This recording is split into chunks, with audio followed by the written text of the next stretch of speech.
السلام علیکم ورحمۃ اللہ وبرکاتہ، نحمده ونصلی علی رسولہ الکریم، اما بعد فاعوذ باللہ من الشیطان الرجیم، بسم اللہ الرحمن الرحیم، رب اشرح لی صدری ویسر لی امری واحلل عقدۃ من لسانی یفقہوا قولی۔ سیدہ حمنہ بنت جحش رضی اللہ تعالی عنہا، مہاجرہ اور سفیر کی بیوی، نام حمنہ، والد کا نام جحش بن رباب اور والدہ کا نام امیمہ بنت عبد المطلب ہے۔ امیمہ رسول اللہ صلی اللہ علیہ وسلم کی پھوپھی تھی، تو پھر اس طرح حضرت حمنہ کیا ہوئی؟ نبی صلی اللہ علیہ وسلم کی پھوپھی کی بیٹی، پھوپھی ذات۔ عبداللہ بن جحش، ابو احمد بن جحش اور عبید اللہ بن جحش سیدہ حمنہ رضی اللہ تعالی عنہا کے بھائی تھے، اور نبی کریم صلی اللہ علیہ وسلم کی بیوی سیدہ زینب بنت جحش ان کی ہمسیرہ تھی۔ تو یہ پورا خاندان جو ہے وہ آپ کے سامنے ہے۔ ان کا ایک بھائی عبید اللہ بن جحش مرتد ہو گیا تھا۔ کہاں پر؟ حبشہ کی ہجرت کے دوران۔ اس نے حبشہ کی طرف ہجرت کے دوران نصرانیت قبول کر لی تھی، پھر وہ بہت زیادہ شراب نوشی کرنے لگا اور نصرانیت کے ساتھ منسلک ہو کر ہی فوت ہوا۔ اس کی وفات کے بعد اس کی بیوی ام حبیبہ بنت ابی سفیان بیوہ ہو گئی، اور رسول اللہ صلی اللہ علیہ وسلم نے اس کے ساتھ شادی کر لی۔ اس طرح انہیں ام المومنین ہونے کا اعزاز حاصل ہوا۔ اب آپ دیکھیے کہ سارا خاندان ایک طرح سے، سارے بہن بھائی مسلمان ہیں، اور یہ بھی مسلمان ہیں، اور اسلام کی حالت میں انہوں نے ہجرت کی ہے اور اپنا گھر بار چھوڑا اور ایک دوسرے ملک میں جا کر رہائش پذیر ہوئے، لیکن وہاں جا کر ان کی سوچ بدل گئی، ان کا ذہن بدل گیا۔ اس سے ہمیں کیا سبق ملتا ہے؟ شیطان کسی لمحے بھی اپنی کوشش نہیں چھوڑتا انسان سیدھے راستے پر ہوتے ہوئے، دین کی خدمت کرتے ہوئے، دین کے راستے میں قربانیاں کرتے ہوئے بھی کبھی غافل نہ ہو کہ میں اب مضبوط چٹان بن چکا ہوں اور کوئی چیز مجھے اس راستے سے ہٹا نہیں سکتی، ہلا نہیں سکتی۔ نہیں، ہمیں مرتے دم تک اپنے ایمان کی اور صراط مستقیم کی فکر رہنی چاہیے۔ اب دیکھیے کہ ان کی جو اہلیہ تھی حضرت ام حبیبہ، ایک طرف ان کے والد اسلام کے اتنے دشمن تھے، پھر یہ ہجرت کر کے جب وہاں گئی، وہاں جا کے شوہر اسلام سے نکل گئے، تو ان کے لیے کتنی بڑی سفرنگ تھی، لیکن انہوں نے کس قدر صبر و تحمل سے کام لیا، اور اللہ تعالیٰ نے انہیں بہترین صلہ عطا کیا، اور ان کی شادی نبی صلی اللہ علیہ وسلم سے ہو گئی۔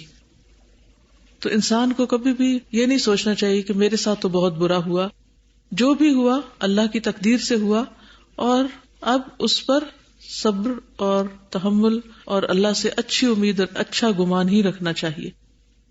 سیدہ حمنہ رضی اللہ عنہا نے اپنے دونوں بھائیوں عبداللہ بن جحش اور ابو احمد بن جحش کے ساتھ مدینہ منورہ کی طرف ہجرت کی اور مکہ میں اپنے گھر خالی چھوڑ دیے۔ مدینہ منورہ میں سیدہ حمنہ کی شادی سفیر رسول سیدنا مصعب بن عمیر رضی اللہ عنہ کے ساتھ ہوئی۔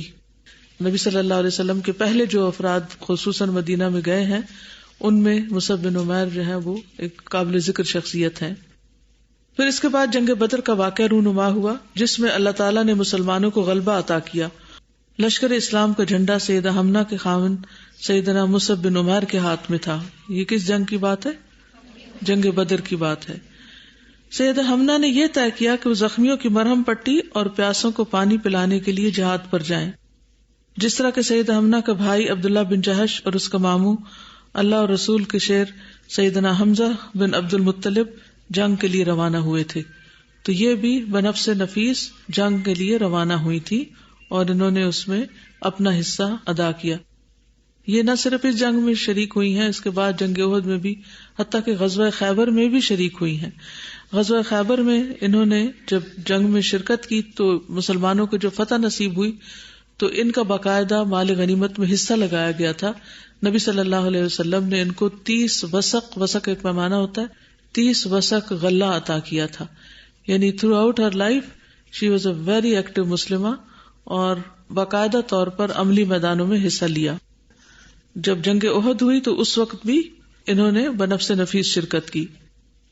جب رسول اللہ صلی اللہ علیہ وسلم مدینہ منورہ پہنچے تو ان سے سیدہ حمنہ ملی، انہیں اطلاع دی گئی کہ تیرا بھائی عبداللہ بن جحش شہید ہو گیا، تو اس نے خبر سن کر انا للہ و انا الیہ راجعون کہا اور اس کے لیے مغفرت کی دعا کی. پھر انہیں یہ بتایا کہ تیرا ماموں حمزہ بن عبد المطلب بھی شہید ہو گیا ہے. اس نے انا للہ و انا الیہ راجعون کہا اور اس کے حق میں مغفرت کی دعا کی. پھر انہیں بتایا گیا کہ تیرا خاوند مصعب بن عمیر بھی شہید ہو گیا ہے.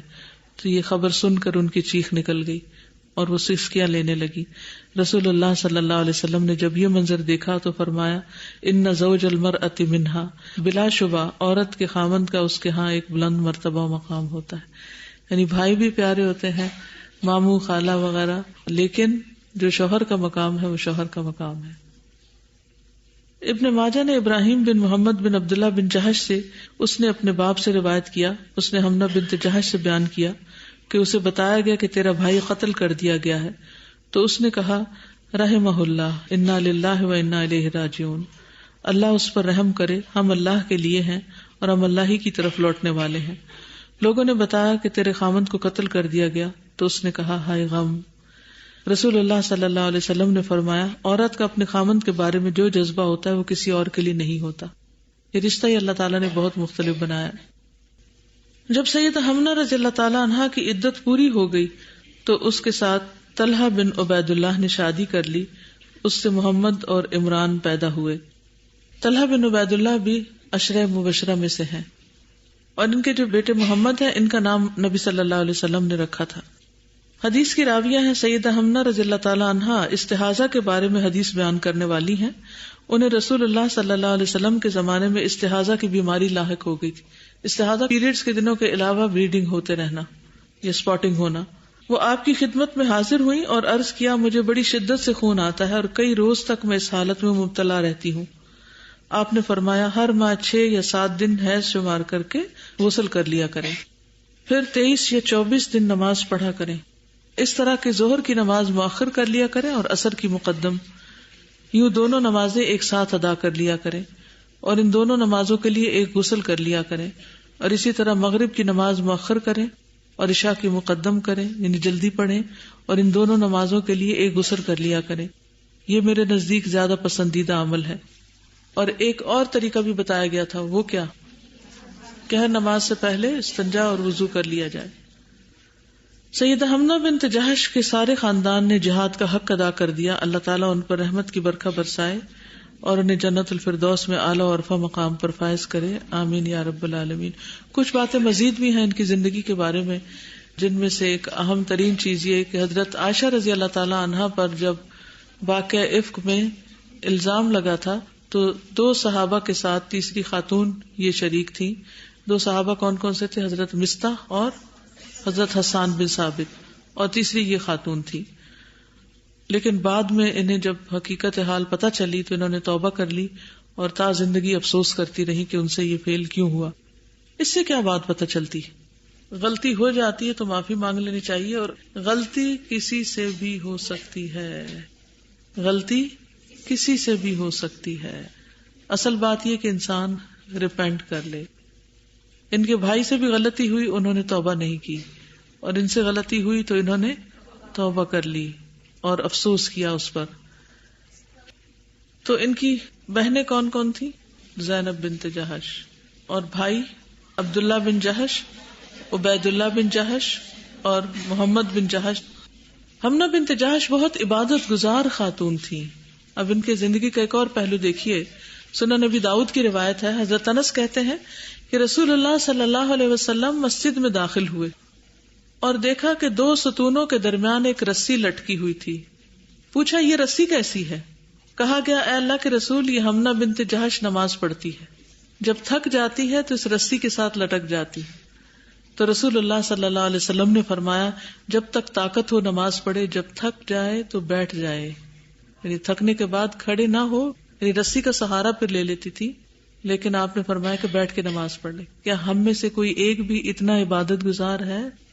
یعنی حضرت حمنہ کے اوپر بات کرنے سے پہلے ہم سب کو سوچنا چاہیے کہ ہماری کیا حیثیت ہے، ہمارا کیا مقام ہے، ہم کون ہیں، جبکہ نہ ہماری نمازیں ان کی طرح کی اور نہ ہماری دین کی راہ میں قربانیاں ان کی طرح کی. تو جب انسان یہ سوچ لیتا ہے تو ان کی غلطیاں بہت چھوٹی نظر آتی ہیں. ان کے شوہر جو مصعب بن عمیر تھے یہ سب سے پہلے مہاجر تھے. سب سے پہلے مہاجر تھے، یعنی جو مدینہ ہجرت کر کے گئے.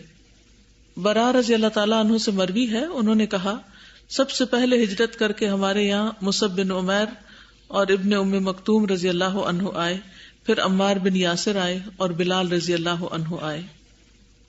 خباب رضی اللہ عنہ نے بیان کیا کہ ہم نے نبی صلی اللہ علیہ وسلم کے ساتھ صرف اللہ کا چہرہ چاہنے کے لیے ہجرت کی، نلتمس وجہ اللہ، کہ ہم قیامت کے دن اللہ کا چہرہ دیکھ سکیں، آخرت میں اللہ کا دیدار کر سکیں. اس کے لیے ہم نے ہجرت کی، اپنا گھر، مال اور کاروبار ہر چیز چھوڑ دی. تو ہمارا اجر اللہ کی ذمہ تھا. ہم میں سے کچھ انتقال کر گئے اور اس دنیا میں انہوں نے اپنے کیے کا کوئی پھل نہیں دیکھا. جو مسلمانوں کو بعد میں فتوحات ہوئی وہ انہوں نے نہیں دیکھی، وہ صرف قربانیاں کرتے کرتے چلے گئے. مصعب بن عمیر بھی انہی میں سے تھے، اور بعض ساتھیوں کا میوہ پک گیا اور وہ چن چن کر کھاتے ہیں، یعنی دنیا میں. مصعب بن عمیر احد کی لڑائی میں شہید ہوئے. ہمیں ان کے کفن میں ایک چادر کے سوا کوئی چیز نہ ملی، اور وہ بھی ایسی کہ اگر اس سے سر چھپاتے تو پاؤں کھل جاتے، پاؤں ڈھکتے تو سر کھل جاتا. آخر نبی صلی اللہ علیہ وسلم نے ہمیں حکم دیا کہ سر کو چھپا دیں اور پاؤں کی طرف اذخر گھاس ڈال دیں. یہ وہ شخص تھے جن کو بہترین لباس میسر تھے اسلام سے پہلے، لیکن اسلام کے لیے قربانیاں کرتے کرتے ان کا حال یہ ہوا کہ ان کے پاس دنیا کے مال و متاع میں سے کوئی چیز باقی نہ رہی. یہ ہیں صحابہ کرام جنہوں نے دین کے لیے بڑی بڑی قربانیاں دی. کیا ہمیں حق ہے ایسوں پر کوئی بات کرنے کا؟ ہمیں سے کس نے دین کے لیے اتنا خرچ کیا، اتنا کچھ چھوڑ دیا کہ اس کے پاس کچھ بھی نہ رہا؟ کیا ہمارا کوئی مقابلہ ہے ان سے؟ نہیں. تو اس لیے ان کا جو ادب، احترام، عزت ہے وہ لازم ہے ہم پر، اور چھوٹی چھوٹی باتوں سے بدگمان نہیں ہونا چاہیے. ان کے دوسرے شوہر طلحہ بن عبید اللہ جو ہیں، کتب ستہ میں ان کی روایات موجود ہیں، عشرہ مبشرہ میں سے ہیں، سبقت کرنے والوں میں سے ہیں. ان کی والدہ صفیہ مہاجرات میں سے ہیں اور علاء ابن حضرمی کی بہن ہیں. غزوہ بدر میں شامل نہیں ہوئے تھے، لیکن رسول اللہ صلی اللہ علیہ وسلم نے ان کا حصہ رکھا. یہ احد اور اس کے بعد کے غزوات میں شامل رہے ہیں. ابو بکر کے سامنے جب بھی غزوہ احد کا ذکر ہوتا تو کہتے یہ سارا دن طلحہ کے لیے تھا، یعنی اس دن حضرت طلحہ نے بہت بڑی بڑی قربانیاں دی. اور اس وجہ سے بھی ہو سکتا ہے کیونکہ بدر میں انہوں نے شرکت نہیں کی تھی تو وہ اس انتظار میں تھے کہ کوئی اور موقع ملے تو میں اپنی وفاداری کا ثبوت دوں. نبی صلی اللہ علیہ وسلم ان سے بہت راضی تھے. عمر رضی اللہ عنہ نے طلحہ بن عبید اللہ کے متعلق کہا کہ نبی صلی اللہ علیہ وسلم اپنی وفات تک ان سے راضی تھے. تو جن سے اللہ کے رسول صلی اللہ علیہ وسلم راضی ہو جائیں، پھر اس کے بعد کسی اور کو ان کے بارے میں کچھ بات کا کوئی حق نہیں. کوئی کہے کہ اچھا انہوں نے بدر میں کیوں نہ شرکت کی. حضرت جابر کہتے ہیں میں نے رسول اللہ صلی اللہ علیہ وسلم کو فرماتے ہوئے سنا، جو آدمی روئے زمین پر چلتے ہوئے شہید کو دیکھ کر خوش ہونا چاہے وہ طلحہ بن عبید اللہ کو دیکھ لے. یعنی ان کو پہلے شہادت کی خوشخبری ملی اور جنت کے 10 افراد میں سے جن کو دنیا میں جنت میں جانے کی خبر ملی. حضرت عائشہ کہتی ہے میں اپنے حجرے میں تھی اور رسول اللہ صلی اللہ علیہ وسلم اپنے صحابہ کے ساتھ صحن میں تشریف فرما تھے. میرے اور ان کے درمیان ایک پردہ تھا. طلحہ بن عبید اللہ آئے تو رسول اللہ صلی اللہ علیہ وسلم نے فرمایا جس کو یہ بات خوش کرتی ہے کہ وہ ایسے آدمی کو دیکھے جو اپنی نظر پوری کر کے زمین پہ چل رہا ہو، طلحہ کی طرف دیکھ لے. وَمِنْهُمْ مَنْ قَضَى نَحْبَهُ، وہ انہی کے بارے میں نازل ہوئی. آپ نے یہ بھی فرمایا وَطَلْحَةُ فِي الْجَنَّةِ، اور طلحہ جنت میں ہے. غزوہ احد میں انہوں نے کیا کیا تھا؟ ابو عثمان کہتے ہیں کہ بعض ان جنگوں میں جن میں رسول اللہ صلی اللہ علیہ وسلم خود شریک ہوئے تھے، آپ کے ساتھ طلحہ اور سعد رضی اللہ عنہ کے علاوہ کوئی اور باقی نہیں رہا تھا. جنگ احد میں باقی لوگ آپ کو چھوڑ گئے تھے تو آپ کے ساتھ سعد بن ابی وقاص تھے اور حضرت طلحہ تھے. جابر کہتے ہیں جب احد کا دن تھا اور لوگ بھاگ کھڑے ہوئے تو رسول اللہ صلی اللہ علیہ وسلم 12 انصاریوں کے حصار میں تھے، ایک کنارے میں ڈٹے ہوئے تھے. ان میں طلحہ بن عبید اللہ بھی موجود تھے. مشرکوں نے انہیں گھیر لیا تو رسول اللہ صلی اللہ علیہ وسلم اپنے ساتھیوں کی طرف متوجہ ہوئے اور فرمایا کون ان دشمنوں کا مقابلہ کرے گا؟ طلحہ نے کہا میں. رسول اللہ صلی اللہ علیہ وسلم نے فرمایا تم جس جگہ ہو وہیں ٹھہرو. ایک انصاری نے عرض کیا اے اللہ کے رسول میں مقابلہ کرتا ہوں. فرمایا ہاں تم مقابلہ کرو. اس نے لڑائی کی حتیٰ کہ وہ شہید ہو گیا. پھر آپ نے توجہ فرمائی تو مشرک ابھی تک موجود تھے. آپ نے فرمایا کون دشمنوں کا مقابلہ کرے گا؟ طلحہ کہنے لگے میں. آپ نے فرمایا تم جہاں ہو وہیں رہو. ایک اور انصاری نے کہا اللہ کے رسول میں. آپ نے فرمایا ہاں تم مقابلہ کرو. تو انہوں نے مقابلہ کیا اور وہ بھی شہید ہو گئے. اس طرح برابر آپ یہی فرماتے رہے اور ایک ایک انصاری نکلتا رہا اور اپنے پیشرو کی طرح لڑائی کرتا رہا اور شہید ہوتا رہا، حتیٰ کہ رسول اللہ صلی اللہ علیہ وسلم اور طلحہ بن عبید اللہ ہی باقی رہ گئے، سارے شہید ہو گئے.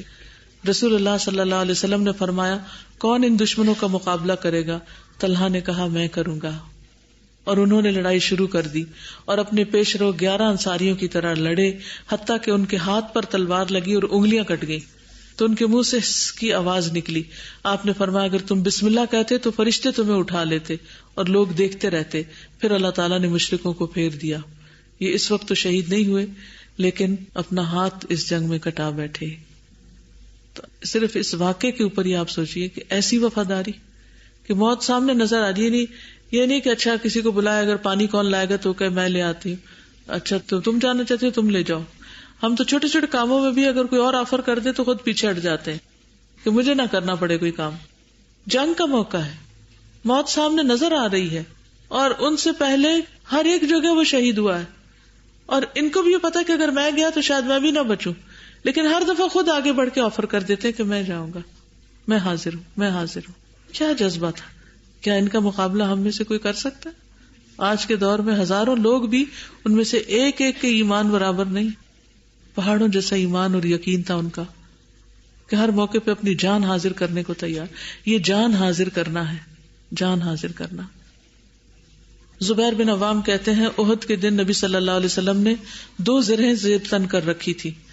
آپ نے ایک چٹان پر چڑھنا چاہا لیکن اتنی استطاعت نہیں رہی تھی کیونکہ ہیوی تھی زرہیں. طلحہ نیچے بیٹھ گئے، آپ نے ان پہ قدم رکھا اور چٹان پہ چڑھ گئے، یعنی سیڑھی بنے. تو نبی صلی اللہ علیہ وسلم نے فرمایا طلحہ نے اپنے حق میں جنت کو واجب کر لیا ہے. کیا قربانیاں ہیں. اور ان کا جو ہاتھ جنگ احد میں انگلیاں کٹی تھی اس کے بارے میں قیس بن ابی حازم کہتے ہیں میں نے طلحہ کا وہ ہاتھ دیکھا ہے جس سے انہوں نے نبی صلی اللہ علیہ وسلم کی جنگ احد میں حفاظت کی، وہ بالکل بیکار ہو چکا تھا، یعنی اس سے وہ کوئی کام کر نہیں سکتے تھے. اگر ہمارے ہاتھ میں کبھی پٹی بن جائے تھوڑی سی یا کبھی بازو میں درد ہو، آگے پیچھے نہ ہو، تو ہم رونا شروع کر دیتے ہیں کہ ہمارے ساتھ کیا ہو گیا ہے. پھر حمنہ بنت جہش کے بیٹے بھی ہیں جن کا نام محمد بن طلحہ بن عبید اللہ ہے. انہی طلحہ سے ان کو سجاد کہا جاتا تھا. سجاد کثرت سجود کی وجہ سے. کہتے ہیں کہ یہ بہت زاہد، عبادت گزار اور نیک انسان تھے. کیا وجہ ہو سکتی؟ ماں کا طرز عمل ایسا تھا. آپ دیکھیے کہ بچے جب ماں باپ کوئی نصیحت کرنے لگتے ہیں تو وہ اپنے کان بند کر لیتے ہیں، ایسے ہی ہوتا ہے نا. لیکن جس وقت وہ کوئی کام کرنے لگتے ہیں تو بچے ان کو امیٹیٹ کرتے ہیں. چھوٹے بچوں کو دیکھیں، بالکل چھوٹے بچے ابھی بمشکل چل پھر رہے ہوں گے لیکن ماں جب نماز کے لیے کھڑی ہوتی ہے تو کیا کرتے ہیں؟ ساتھ آ کے کھڑے ہو جاتے ہیں. لیٹ کے سجدہ کر رہے ہوتے ہیں، ابھی رکوع کرنا نہیں آتا تو سیدھے سجدے میں چلے جاتے ہیں. کیا ماں نے ان کو 1000 لفظوں کا لیکچر دیا ہوتا ہے کہ تم میرے ساتھ نماز پڑھا کرو؟ نہیں، کچھ بھی نہیں، ایک لفظ بھی ابھی نہیں کہا ہوتا، لیکن وہ ماں کے طرز عمل کو دیکھ کر اس کی پیروی کر رہے ہوتے. تو اسی طرح ہم سب کو یہ یاد رکھنا چاہیے کہ عمل کی تبلیغ سب سے بھاری تبلیغ ہے. لمبے لمبے لیکچرز وہ فائدہ نہیں دیتے جو عمل فائدہ دیتا ہے. اور اگر ہم اپنے عمل کو اچھا کر لیں تو پھر لیکچر بھی فائدہ دے دے گا، کیونکہ بچوں کو بھی اور دوسروں کو بھی پتا ہوگا کہ یہ شخص عمل سے بول رہا ہے، صرف زبان سے نہیں. دوسرے بیٹے عمران بن طلحہ تھے. یہ نبی صلی اللہ علیہ وسلم کے دور میں پیدا ہوئے. آپ نے ان کا نام عمران رکھا. انہوں نے اپنے والد، والدہ اور حمنہ بنت جہش سے روایات لی ہیں. حمنہ بنت جہش کے بھائی عبداللہ بن جہش بھی ہیں. یہ نابینا ہو گئے تھے اور ان کے بارے میں یہ آیت اتری تھی لا یستوی القاعدون من المؤمنین غیر اولی الضرر. پھر حمنہ بنت جہش کی بہن حضرت زینب بنت جہش جو ہیں ان کا نکاح کیسے ہوا تھا؟ اللہ تعالیٰ نے آسمان پر کیا تھا. جی اوورآل کیا سیکھا؟ کوئی آپ میں سے شیئر کرنا چاہے؟ جی سازا ہم کیسے انٹینس ہو سکتے ہیں لیکن محبت میں آپ صلی اللہ علیہ وسلم کی. ہم لوگ پڑھتے بھی ہیں، سنت بھی فالو کرتے ہیں، لیکن ہم کو فیلنگ نہیں اندر سے فیل کرتے کہ ہم انٹینس ہیں ان کے لو میں. تو وہ کیسے ہم انٹینسٹی لا سکتے ہیں؟ لیکن جیسے صحابہ بہت انٹینس تھے اپنے لو میں، لیکن دے ور سو سویئر ان دیئر لو.